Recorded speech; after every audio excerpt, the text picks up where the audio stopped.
Welcome back, beautiful, beloved souls. This is a commentary channel, and I discuss everything about life and death through a lens, L-E-N-S, GEMS lens. So my name is Gem, and I'm a psychic medium, and I'm an author of over 35 different types of books.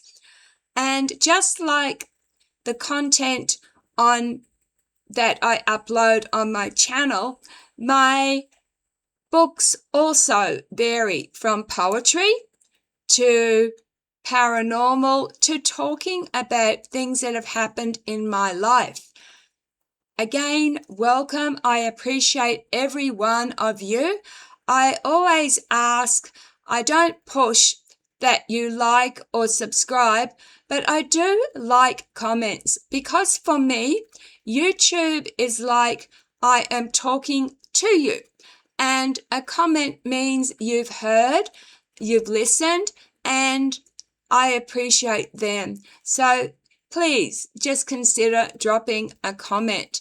So this YouTube commentary is called Haunting Isn't Always Paranormal, When the Mind and Heart Linger.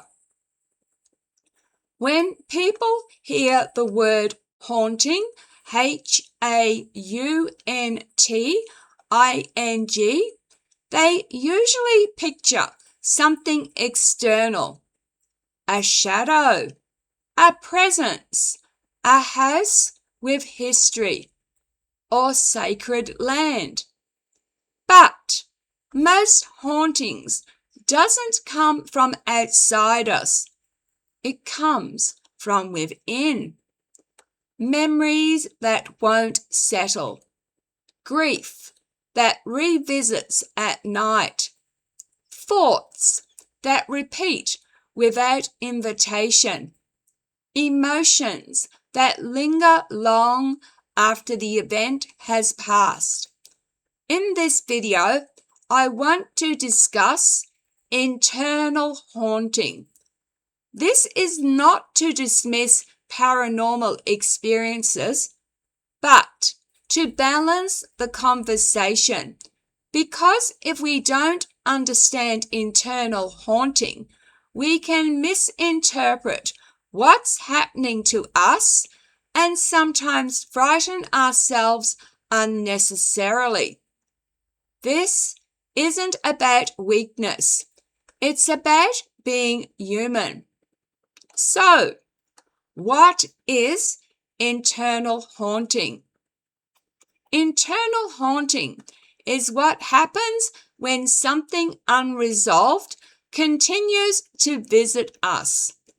It might be trauma that replays, anxiety that creates a sense of presence or threat, grief that feels like someone is still nearby, shame or guilt that whispers when the world is quiet, or old fear patterns that never learned how to stand down.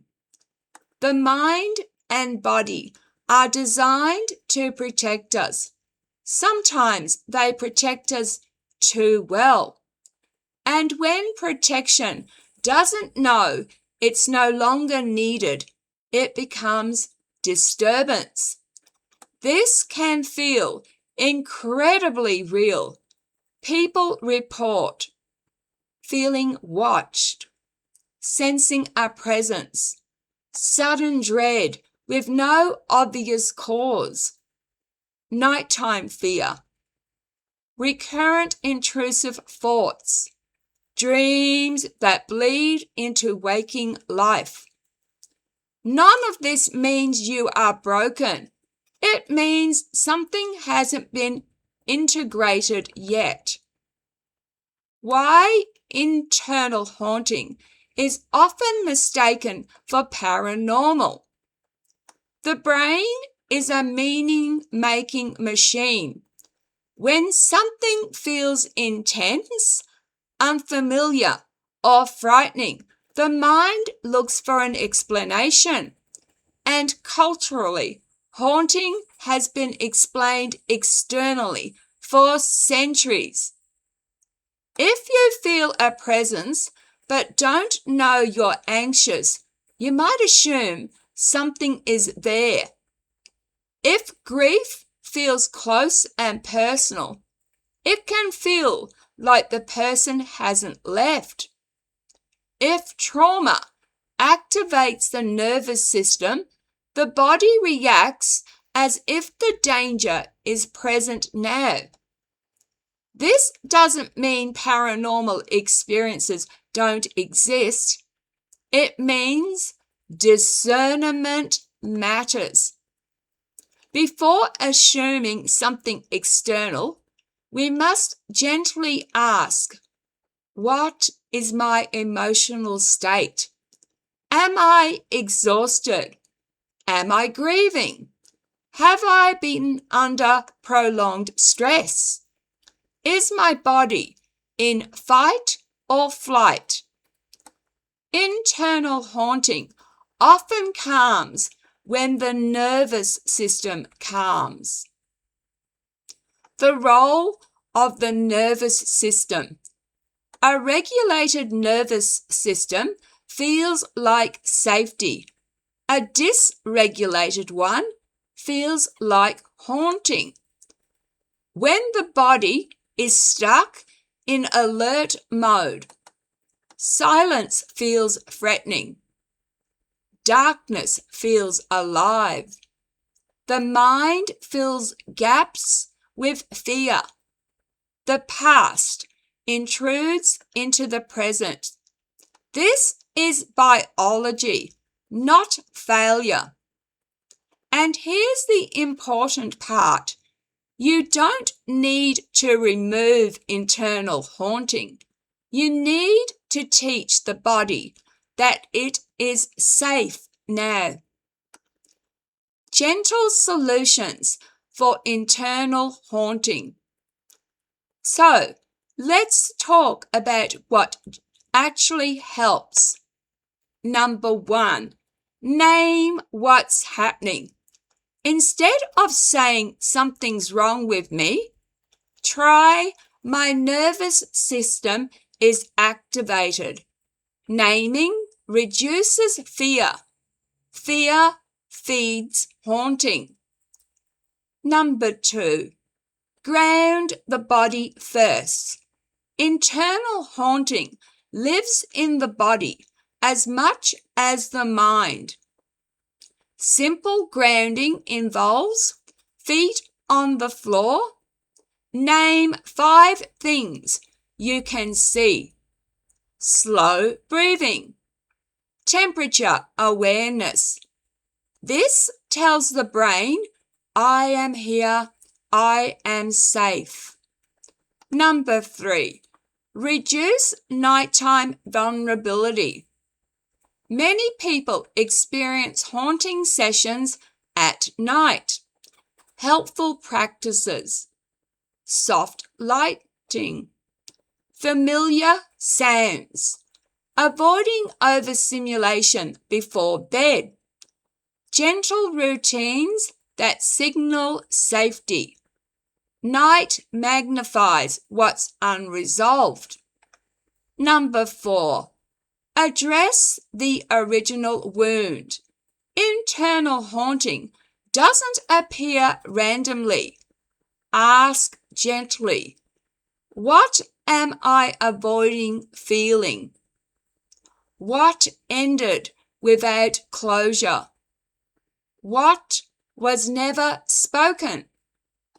What loss was never processed? This is where therapy can help, not because something is wrong, but because support allows resolution. Number 5, use calm internal language. What you say to yourself matters. Replace "this is terrifying" with "this is uncomfortable, but I am safe." Authority calms. Panic escalates. Number 6. Know when to seek support. If internal haunting persists, intensifies, interferes with daily life, leads to fear of sleep or being alone, this is not a failure. That is a sign support is needed. Professional help is strength, not weakness. A crucial reminder. Internal haunting does not mean you are unstable, you are broken, you are imagining things in a dismissive sense. It means something inside you wants resolution. And most importantly, you are not required to interpret every experience as spiritual or paranormal. Sometimes the most compassionate response is practical, embodied, and human. Closing reflection. Haunting is not always about what follows us.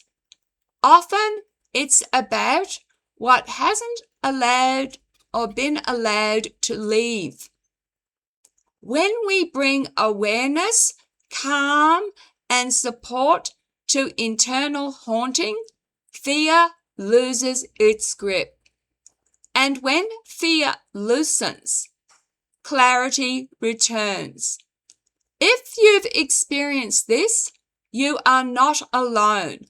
I have dealt with internal hauntings for a long time, grief and mistakes, so I understand what it's like. Only recently have I found peace. And you don't need to fight yourself to find peace. Thank you very much, beautiful beloved souls, for listening to this. May you have a good weekend. Cherish every moment. Please show respect. Be kind to each other and to yourselves. Love, light, and blessings. And I will see you pretty soon. Please remember that from the 21st of January to the 30th, I will be away visiting my son in Brisbane. Take care. Bye.